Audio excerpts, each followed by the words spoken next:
City leaders say they're making progress and being transparent. WDSU Investigates has found that transparency only goes so far. And as WDSU's Travers Mackel reports, the city isn't saying who is getting some of those big money contracts.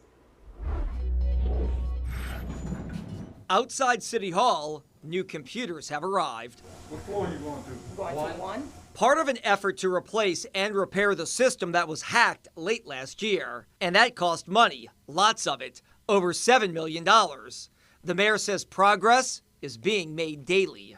We want to continue to evolve as technology evolves with time. WDSU Investigates has a breakdown of what's being spent by City Hall. Some of it very run-of-the-mill. More than $500,000 for emergency forensics and secure network infrastructure. $780,000 for network security, endpoint monitoring, and email monitoring, and over $800,000 to restore email functions. We find ourselves about 80% complete with our recovery effort. But when we drill down on the numbers and the contracts, WDSU Investigates learned there are some big ticket items, deals for $112,000, $60,000, and $50,000 that are marked as redacted. No vendor listed or how that person or company was chosen. The city taking a stance that while it preaches transparency, it's not a safe practice right now. Is there a reason why you don't make some of those contractors public in your list? Yes, they speak directly to the level or the type of security tools that we have purchased, and that is highly confidential information. So to give that out would expose our security posture. Kim LeGroux is the city's chief of information technology. Again, your concern is if the company gets identified, then that points out a security Yes, it does. vulnerability? Yes, it does. The hack happened on her watch as head of IT. She's unapologetic about not disclosing how public money is being spent to keep the city safe. And city records show that LeGroux's department is set to spend $1 million to replace legacy software and another $880,000 on networking devices for NOPD vehicles.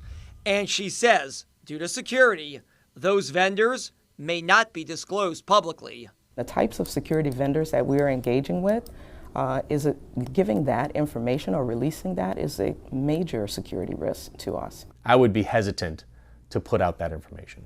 Bob Oster is a cybersecurity expert with a company based in Harahan.